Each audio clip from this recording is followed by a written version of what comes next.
Porque hoy el gobierno manda un proyecto y dice que sí, que se pueden tener sociedades espejo sometidas a ciertas regulaciones. O sea, después de lo que ha pasado, mandar un proyecto así, ¿usted cree que me habrían aprobado un proyecto como el que usted quiere? Ahora, a lo mejor deberían haberlo mandado y en buena hora. Mientras más oportunidades de estudiar podamos ofrecer, vamos a tener más garantías. Un país más educado es un país más rico. Un país con más futuro. Este protocolo sella el compromiso de la concertación con los temas de la institucionalidad, al dar prioridad a escuelas y liceos públicos, una nueva estructura que permita superar los problemas de Contento, señor, contento. Sí estamos. Nunca perdí esperanza, siempre la tuve. No se nos puede quemar el pan en la puerta del horno. Nosotros somos partidarios de un sistema mixto de educación, financiado por el Estado, gratuito y que garantice a todos el acceso a una educación de calidad. Todos quisiéramos que la educación, la salud y muchas cosas más fueran gratis para todos. Pero yo quiero recordar que al fin y al cabo nada es gratis en esta vida. De universidades en el ámbito privado que tienen fines de lucro, que se lucran, lo cual es absolutamente legítimo, absolutamente legítimo.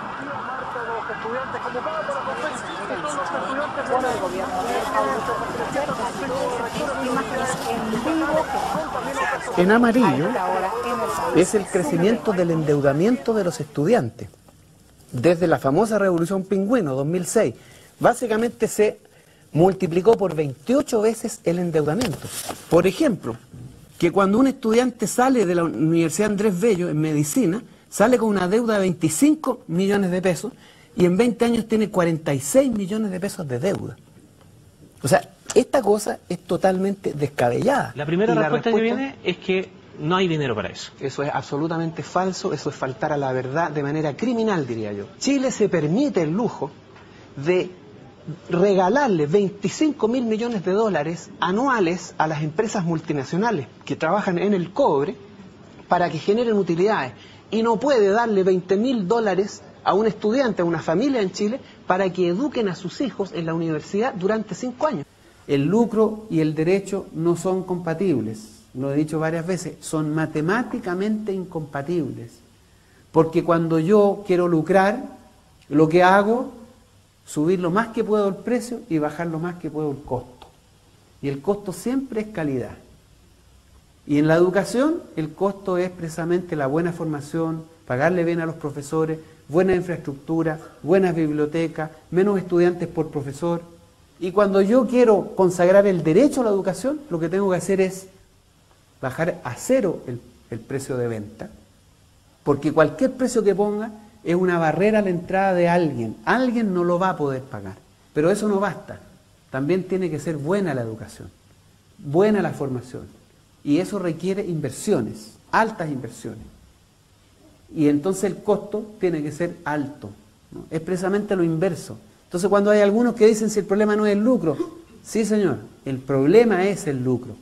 No es la calidad, es que la calidad de la educación, mientras más lucro haya, menos calidad vamos a tener. Y en el espíritu, con la Universidad del Desarrollo, obviamente no, porque es una institución sin fines de lucro. No ganó plata. Y no tengo ninguna relación con la Universidad del Desarrollo. Eso lo aclaró, pero usted no ganó plata con la inversión en la inmobiliaria. Con la Universidad del Desarrollo, no. Perfecto. No queremos comisiones que al final no lleguen a nada. Señor Joaquín Lavín, los estudiantes de Chile, en pos de la educación pública, exigimos su renuncia. Como una postal del clima que reina en torno del Palacio de la Moneda, funcionario esencial de la Moneda. Nos duele el alejamiento del ministro de Educación, Felipe Bulnes. Acusación, 20 votos a favor, 18 votos en contra.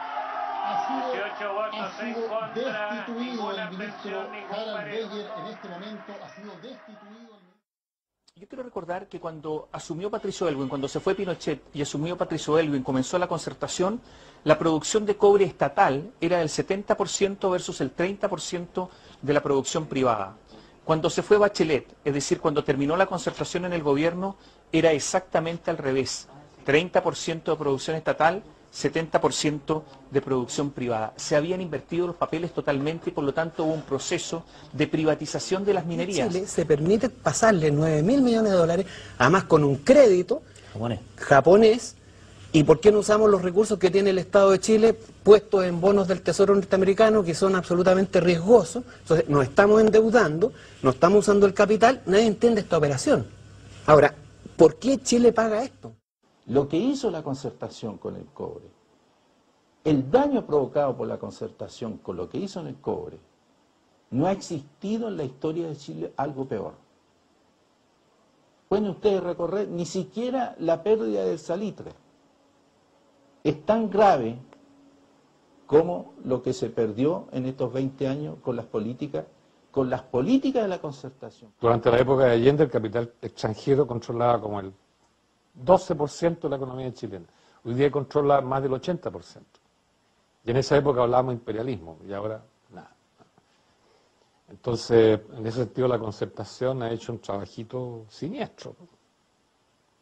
Que es conseguir que este modelo neoliberal, que ha desnacionalizado la economía en gran medida, se haya mantenido sobre pretexto que es democracia, ¿verdad?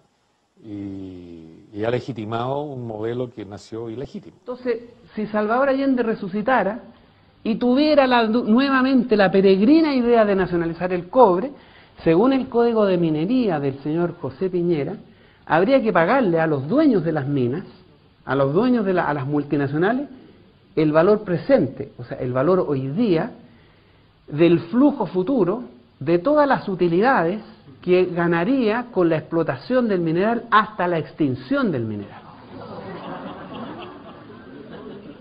¿Saben cuántos años tiene eso? 30 años. Y ustedes recién lo vienen sabiendo. Pero a nosotros eso no nos importa porque lo vamos a hacer igual.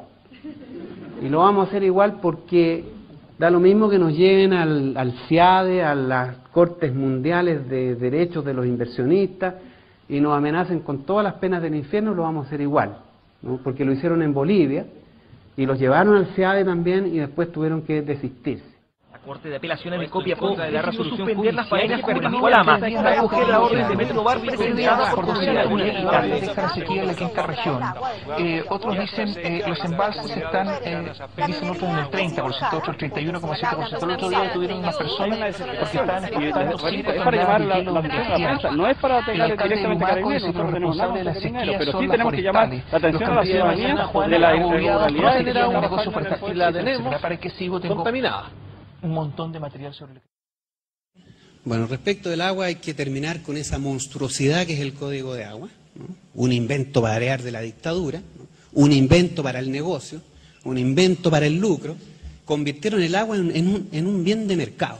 Hoy día en Chile, a las puertas de Santiago, hay gente que hace sus necesidades en bolsas de plástico, no sé si ustedes sabían eso, que no tienen agua, no disponen de agua, pero las productoras de palta sí tienen agua. Y tienen derecho a usar el agua. Obviamente el criterio regulador es el derecho al agua para las personas, para las comunidades humanas, para las comunidades campesinas, para la pequeña agricultura, para el desarrollo de las actividades económicas que funcionalizan su actividad en torno a las necesidades de las personas y no de las mega empresas agrícolas ni de las mega empresas ¿Usted no cree bajo ninguna perspectiva en el rol subsidiario del Estado? No, de ninguna manera. Me parece que ese es el gran invento, mefistofélico invento neoliberal, que me parece que debe ser erradicado de la faz de la tierra. Es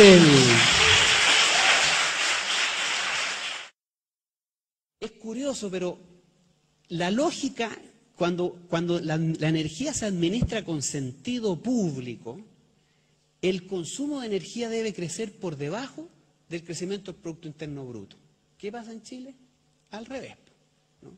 ¿Por qué? Porque aquí lo que se trata es de vender energía, producir energía. Da lo mismo el ahorro de energía, da lo mismo la eficiencia de energía. ¿Se opone? Sí. Lo que estamos haciendo es una locura. Yo voy a promover las energías limpias y renovables porque ahí está el futuro de la energía en Chile y voy a ser muy riguroso, muy exigente con proyectos termoeléctricos contaminantes como han habido ya más de la cuenta en nuestro país. Y yo veo algunos que creen que oponiéndose a todo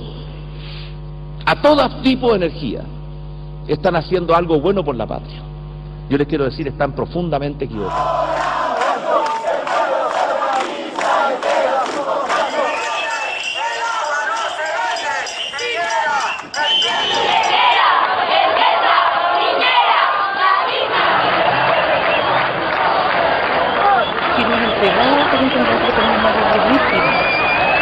Esta es la tercera entrega y hasta la fecha el intendente... Esto es profundamente antidemocrático. Lo ocurrido ayer, la decisión tomada ayer es antidemocrática. Gracias a cada uno de ustedes, en especial a su excelencia, el presidente de la República, y a su distinguida esposa, por acompañarnos hoy en esta importante ceremonia para nosotros. Muchas gracias. Y así especialmente vamos a inaugurar nuestra nueva casa.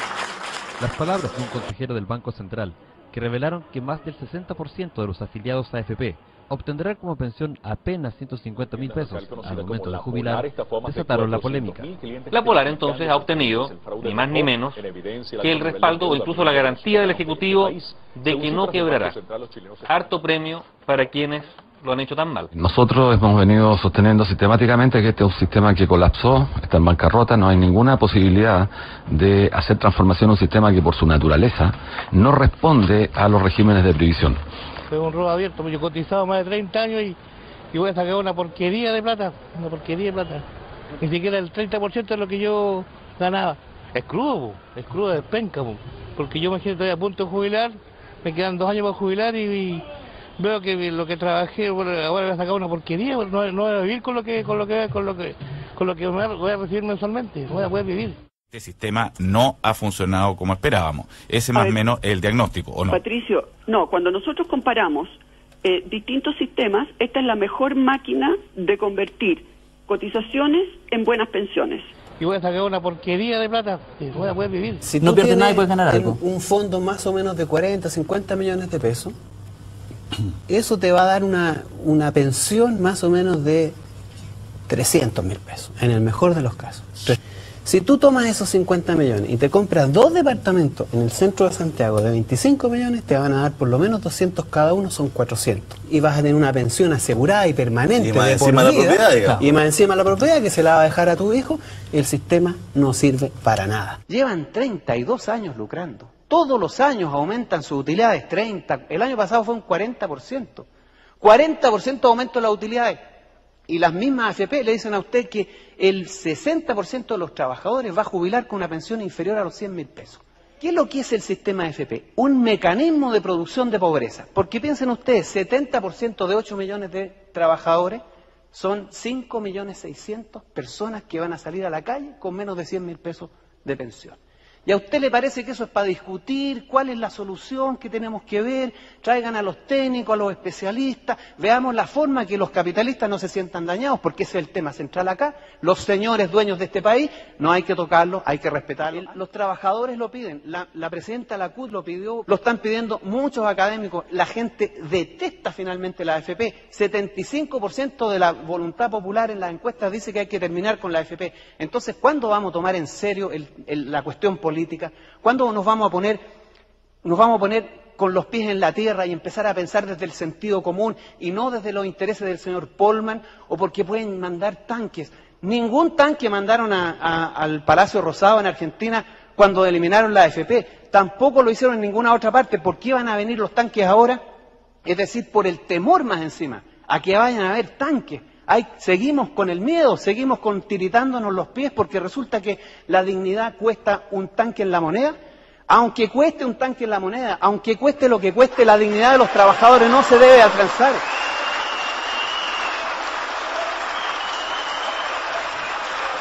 Si hay algo que yo detesto es la cobardía política. Si hay algo que falta en Chile es valentía moral para enfrentar la indignidad con que han han estado los trabajadores. Está bueno ya. Chile tiene que ser capaz de tener la voluntad de construir un proyecto político que termine con este nicho de negocios que es Chile, porque no es más que un nicho de negocios, y construyamos una sociedad de derechos, como está instalada en prácticamente el resto del mundo, menos en Chile. Muchas gracias.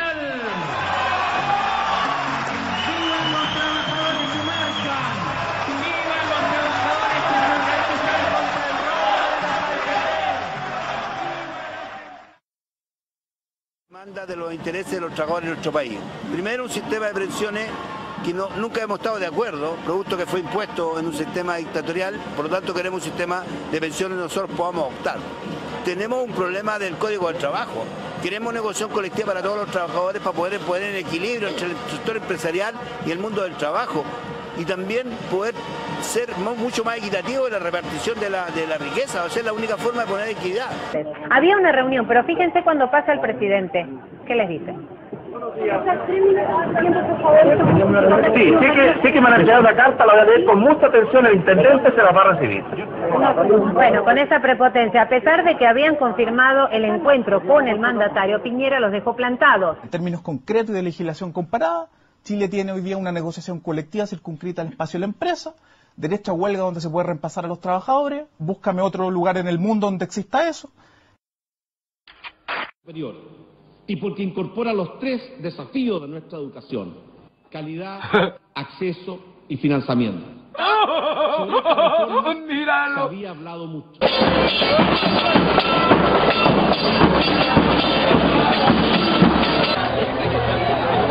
El tiempo igual no se importa más, ¿no? De acuerdo con una...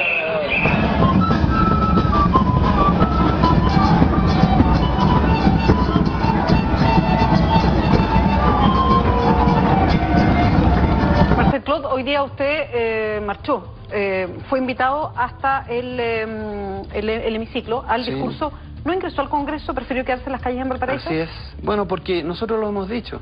Este proyecto nace ahí. Nosotros no representamos, somos parte de ese movimiento. Ese es nuestro lugar natural. ¿Qué le gustó, qué no le gustó de la cuenta pública del presidente Piñera? Bueno, mira, cuando él te dice, mira, $20.000 per cápita, lo presenta como un éxito, cuando debería presentarlo como un fracaso. El 99% de los chilenos tiene un ingreso per cápita de $720. Un 1% tiene un ingreso per cápita de $31.000. Y el 0,1% más rico de $170.000. ¿Cómo va a ser un éxito que te digan que el ingreso per cápita en Chile es $20.000? Que el país crece al 5,6%, está entre los 10 países más ricos. Cuando Chile crece, crece Angelini, crece Luxic, crece Mate, pero los trabajadores no crecen. Cuando tú tienes que el 60% del ingreso promedio de una familia es de un banco, cuando 9 de 10 chilenos no terminan el mes con sus ingresos, cuando la mitad de los trabajadores gana menos de 220.000 pesos, cuando el 60% de los que se va a jubilar va a terminar con una pensión inferior a los 100.000 pesos, cuando ni siquiera los que están en la ISAPRE pueden tener asegurada la salud, entonces en materia social no estamos precisamente muy bollantes. Porque el problema del salario mínimo es absolutamente viciado. El salario mínimo en Chile no te alcanza ni siquiera para la línea de pobreza. Tú sabes que la línea de pobreza está en 64.000 pesos. Claro, por persona. 4 personas que dependan del salario mínimo no llegan ni a la línea de pobreza. Entonces uno tiene que preguntarse, a ver, ¿qué economía es esta? Porque resulta que si los salarios entonces no permiten pagar ni siquiera el salario de pobreza, entonces esta economía está muy mal. El 80% de las familias viven endeudadas. O sea, quiere decir que el 8 de 10 familias no llegan a fin de mes con sus ingresos. Entonces uno se pregunta, pero a ver, que alguien me explique este absurdo de la economía más descollante de América Latina, que tiene a sus trabajadores viviendo en esas condiciones y no puede subir el salario mínimo. Lo que hay que tener presente acá es que el salario es una relación política, no es una relación técnica. Es decir, es el resultado de una disputa entre el trabajo y el capital, por cómo se reparte el ingreso que genera capital y trabajo. No, en consecuencia, el problema central acá es que el salario es bajo fundamentalmente por la prácticamente despreciable capacidad política que tiene el trabajo para pelear por una repartición más justa. Estamos planteando que hay que terminar con el Código del Trabajo. Este Código del Trabajo que niega el derecho a huelga de los trabajadores. Y además no tiene la posibilidad de fortalecerse en un solo sindicato. Si los empresarios tienen la mala práctica del multitributo, a nosotros nos parece que todo eso tiene que cambiar. Y no, lo felicito, Primera vez que veo un candidato jugándomela por el pueblo. Después de entender. Una buena onda. ¡Fuerza adelante! ¡La lucha continúa!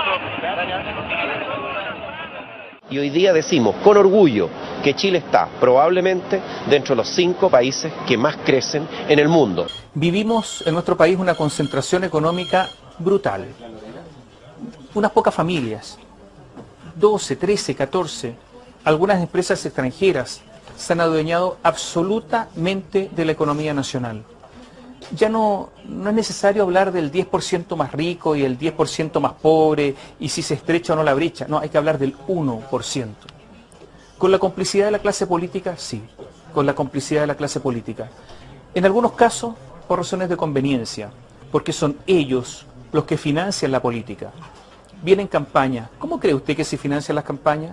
Desde las presidenciales para abajo, todas. 34% de todo el ingreso generado anualmente en Chile es el endeudamiento de los chilenos.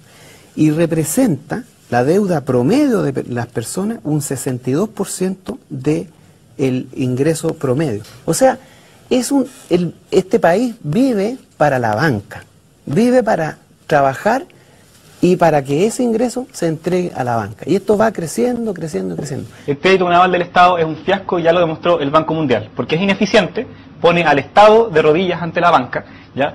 Demostrado que hoy día, entre el 2006 y el 2010, el Estado pagó un sobreprecio por las carteras de deudores por más de 80.000 millones de pesos. Con el crédito naval del Estado solamente arriesgan las familias y los jóvenes, los bancos no arriesgan nada. ¿Por qué? Porque la banca y algunas instituciones privadas de educación superior fueron a tocar la puerta de la concertación y la derecha para que les aseguraran un nicho de negocio rentista. Déjeme terminar, exministro. El señor ministro Vitar se las abrió. El ministro Vitar les abrió la puerta. Eso es una insolencia de suponer de que tú tienes la moral y que los demás no hemos luchado porque... No sé si tengo la moral. Ustedes no la tienen, lo han demostrado. No puedes decir eso tú. Porque a los bancos no les gusta la competencia. Eso lo dijo hasta el Mercurio en una editorial a comienzo de año. No les gusta la competencia. Entonces tuvieron que acceder a la clase política para que la clase política les asegurara un nicho en el que pudieran jalar la riqueza de los chilenos a su bolsillo sin necesidad de entrar a competir con nadie. Nuestra clase política tiene que tomar una decisión. La concertación es de derecha. Si quieren seguir siendo el brazo político de la banca. El caso de la Polar puso en alerta a los clientes de esta tienda, pero también a quienes tienen dudas con las otras empresas del retail. El 2007 el Servicio de Impuestos Internos hizo condonaciones por 13.000 millones de pesos. Y el 2011 rompió todos los récords, 77.000 millones de pesos. Pero lo más grotesco es que esos 77.000 millones de pesos están concentrados en un cliente, Johnson. Horst Paulmann hizo un tremendo negocio con Johnson. ¿Sabe cuánto pagaron al final o no? O sea, les perdonaron 59.000 millones de pesos, pagaron 4.000. ¿Sabe cuánto le condonaron de multas e intereses? El 99%. Pero dicen, aquí la política y la influencia no entra, dicen, e incluso se enojan cuando uno pudiera sugerir una cosa de este tipo. Según un estudio realizado por el FOSIS y el Ministerio de Desarrollo Social, se ha detectado que el 77% de las familias del quintil de menores ingresos tiene deudas y destinan el 60% de sus ingresos al pago de estas. Es una realidad que nosotros venimos advirtiendo también a nivel de los empleados de muchas de las empresas. Generalmente el 50% de los colectivos de muchas empresas se encuentran sobreendeudados. Ahora, nosotros definimos que una persona o una familia está sobreendeudada cuando debe más de 7 veces su renta bruta mensual en deudas de consumo. ¿Por qué hoy día se pide tanto crédito? Porque los salarios, los ingresos son insuficientes. Ahora uno dice, bueno, pero si son insuficientes, ¿por qué la gente gasta más? Porque necesita gastar más. Tú necesitas pagar por la educación, pagar por la salud, pagar absolutamente por todo, los estacionamientos. Hasta por cada día te suben las cosas que tienes que pagar y los ingresos no te alcanzan. Entonces tú necesariamente tienes que recurrir al suministro que te da el sistema bancario porque te lo ofrece, ¿no? Entonces el problema es más complicado. no solamente está el monopolio de los bancos, no solamente están las necesidades de la gente, no solamente está el Estado que no provee un conjunto de servicios que evitarían tener que recurrir a este tipo de financiamiento. O que no protege. Es un problema complejo. No queremos matar una economía tan sana como la chilena, que en el medio de un mundo que se debate hoy día en la recesión europea, la desaceleración en Asia, la falta de crecimiento, el anémico crecimiento de Estados Unidos, esta economía sigue creciendo, sigue creando empleo. Tenemos que cuidar eso y no matar la gallina y los huevos de oro. Y la gallina y los huevos de oro en este caso es una economía fuerte que crece, genera empleo, aumenta los salarios. Los bancos son empresas bien particulares. ¿Por qué particulares? Porque no quiebran. Descansan casi exclusivamente en la confianza pública. La denuncia de alzas unilaterales de las comisiones de tarjetas de crédito, esta vez contra Banco Estado. La justicia citó a las partes a una instancia de conciliación. Refiero a esto porque también estuvo muy presente con lo sucedido con Cencosud, le costó la candidatura a Lorenz Goldborn. Ahora es Banco Estado el que cometía un abuso muy similar, que era subir en forma unilateral el costo de algunos de sus productos. Y que debería costarle la candidatura a la señora Bachelet, porque toda la gente que está involucrada son funcionarios de la Concertación y trabajaron para el gobierno de la señora Bachelet. Yo tengo el orgullo, la tranquilidad y la seguridad de decirles a ustedes que la banca chilena no abusa. ¿Qué te parece las declaraciones de señora Wad? ¿Qué está pasando con la banca y los clientes? Bueno, en primer lugar me parecen declaraciones impertinentes y dignas de quien se cree dueño de este país, porque en realidad son dueños de este país. Aquí hay 4 o 5 grupos económicos que tienen más o menos el 20-25% de toda la riqueza de este país, lo que a mí me parece inaceptable. Él habla como... A mí me parece que lo que muestra este señor es la brutalidad, la completa y absoluta falta de respeto por los mínimos derechos que deben existir en un país. Eso es lo que a este país lo tiene cansado. Lo que pasa es que aquí hay un maridaje entre la política y el dinero y los negocios. Y eso se muestra en el Banco Estado, que pasa con Cencosud. ¿Y qué propone usted? ¿Cómo se rompe algo como eso? En primer lugar, hay que terminar con esa vinculación entre la política y el dinero. Lo que nosotros estamos planteando en esta materia es crear un polo de financiamiento estatal, bancos estatales. Tenemos que tener bancos estatales, que además es lo que pide la gente. Como por ejemplo el Banco Estado antes. Como era el Banco Estado antes, no ahora, porque hoy día da exactamente lo mismo, y además incluso más caro que los bancos privados. Sí. Entonces, lo que nosotros hemos planteado no es muy distinto a lo que ocurre en muchos países del mundo, que hay bancos estatales y que también hay bancos privados, pero los bancos estatales tienen una lógica distinta, que es servir al desarrollo del país. Es decir, el Banco del Estado no es un banco estatal, señor, es un banco que funciona como todo en Chile al servicio de los capitales privados. El Banco del Estado le prestó plata al señor Luxi para que se comprara el Banco Chile. Sí, le prestó plata a mi papá, que es agricultor. No servir al interés público, porque la plata deberían prestársela a las pequeñas empresas, a la pequeña agricultura, a quienes quieren desarrollar la actividad productiva y no a quienes quieren hacer negocios especulativos como hacen generalmente los bancos y que es la propuesta que a ustedes les gusta. Es la subjetividad de, por ejemplo, figuras como José Martí, que dijeron que mi patria es América. Yo me siento profundamente boliviano, uruguayo, argentino. Un estado superior para nuestros pueblos pasa por la integración política, económica y social de América Latina. Por lo tanto, me parece que nosotros tenemos que escuchar la demanda boliviana, atenderla, saber en qué contexto, porque no se sabe, ¿no? Aquí se dicen cosas muy por decirlas, digamos. ¿Cómo fue el acuerdo de 1904? ¿Cómo se pactó eso? ¿En qué condiciones políticas? Aquí hubo mucha injusticia, mucha brutalidad en lo que ocurrió en la Guerra del Pacífico. Por lo tanto, me parece que aquí hay que hablar y pensar con justicia. Una vez hecha esa discusión, teniendo presente esta vocación latinoamericanista, hay que discutir una salida del mar para Bolivia. Pero yo no la voy a dar, porque creo que no me corresponde, creo que tiene que ser una decisión soberana del pueblo de Chile. Además es importante tener presente que los tratados son acuerdos entre personas. Una de las partes no quiere continuar con el acuerdo, entonces es de mérito revisar el acuerdo. Y hoy día Bolivia está planteando revisar el acuerdo y me parece que nuestra actitud debe ser, obviamente, a estar dispuesto a discutir eso. O sea, usted a priori no le daría un territorio con soberanía a Bolivia para pasar al Pacífico. Yo como persona sí, soy partidario de esa solución, de darle salida al Mara Bolívar. Como presidente tengo que responder a la voluntad popular.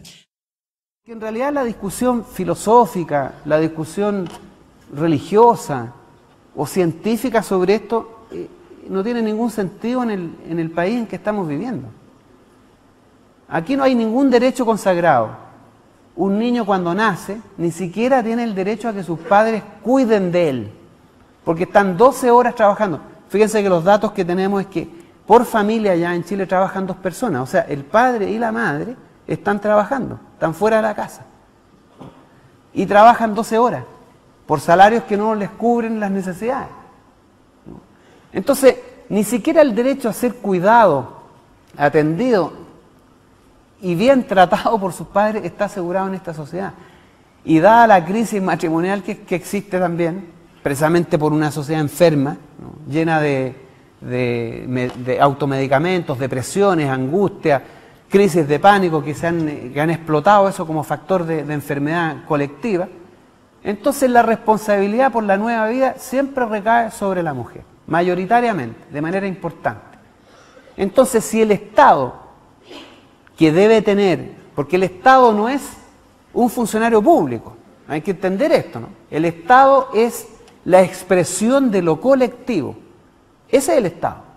Y si nosotros como país no asumimos la responsabilidad sobre la nueva vida, si no le aseguramos nacer en un lugar decente, si no le aseguramos la salud, no le aseguramos la educación, no le aseguramos ni siquiera el derecho a comer, porque si sus padres no tienen trabajo no hay nada que le cubre sus necesidades de alimentación básica y primaria, entonces, ¿con qué derecho el Estado le exige a esa persona, a la madre, que se haga 100% cargo de la nueva vida? Si yo le doy la obligación, entonces le doy el derecho a elegir. Por eso nosotros planteamos que debemos despenalizar el aborto en general y legalizar el aborto terapéutico en particular. Y cuando esta sociedad sea más responsable, cuando efectivamente seamos una sociedad de derechos, ahí empecemos esa discusión filosófica, ética, moral, religiosa, que en esta circunstancia no tiene ningún sentido, porque finalmente, si no nos hacemos cargo de la vida, porque la vida no es solo responsabilidad del padre y de la madre, todos somos responsables colectivamente de la nueva vida. Si no hacemos eso, entonces no tenemos ningún derecho a instalarle a las mujeres la obligación de cubrir 100% las necesidades de la nueva vida y hacerse cargo por ello. Bueno, mira, yo creo que es importante hacer una distinción acá. Esto del matrimonio no es solamente la cama, por si acaso, ¿eh? Las relaciones amorosas incluyen el sexo, el afecto, el cariño, el acompañarse, el tratarse bien. En eso el Estado no tiene nada que meterse. Pero lo que sí tiene que hacer el Estado es regular los derechos de las personas. El matrimonio legal es una sociedad. El Estado tiene el deber de regular y de resguardar los derechos de las personas que están involucradas ahí. Por lo tanto, nosotros tenemos que avanzar progresivamente a que esos derechos de todos, heterosexuales y otros géneros sexuales, también sean considerados.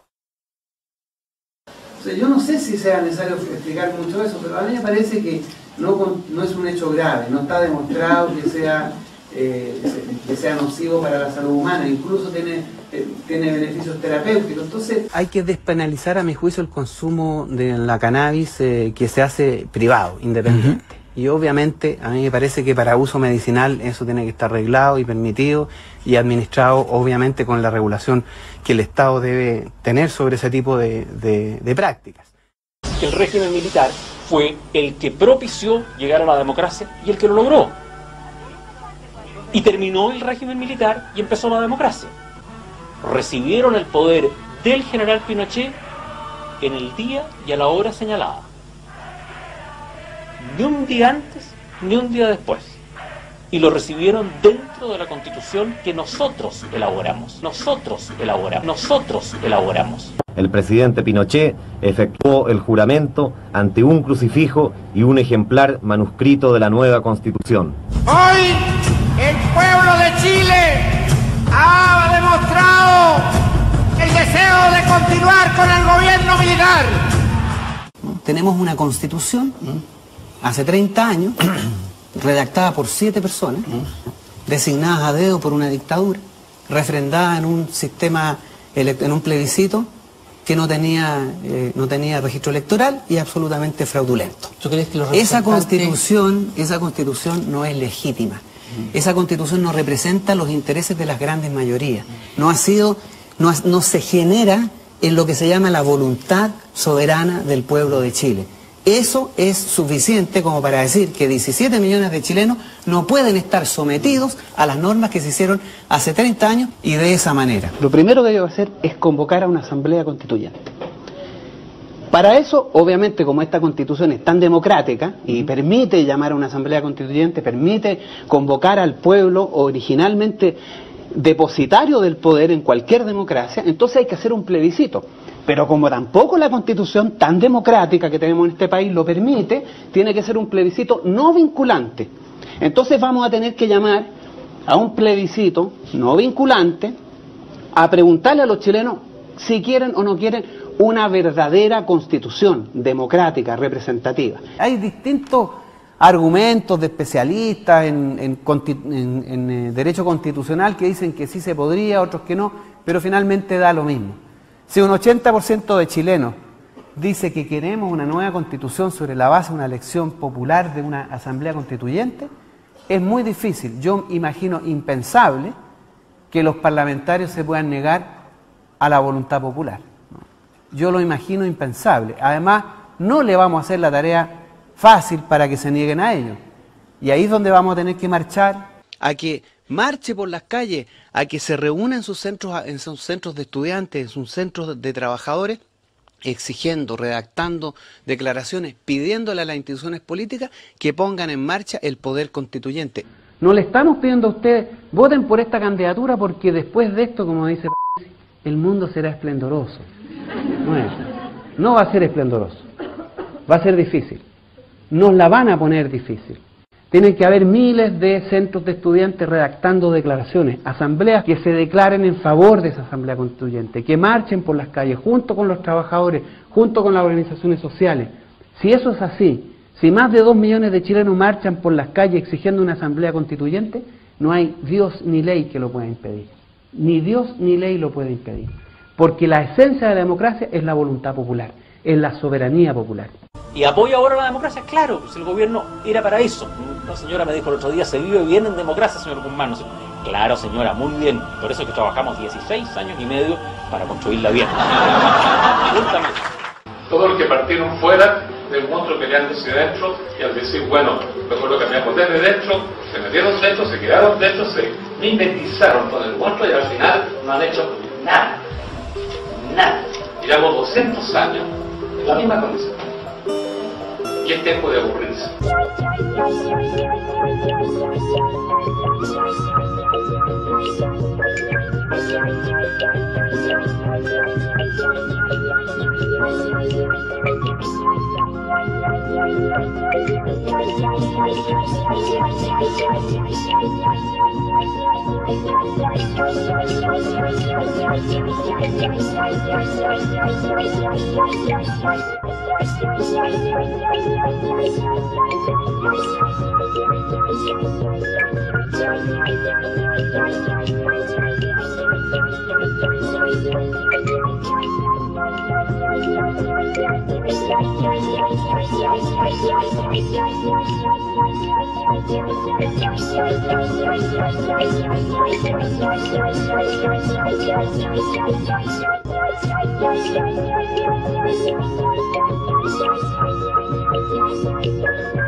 Cambiar un presidente, sino que de verdad construir un Chile muy diferente.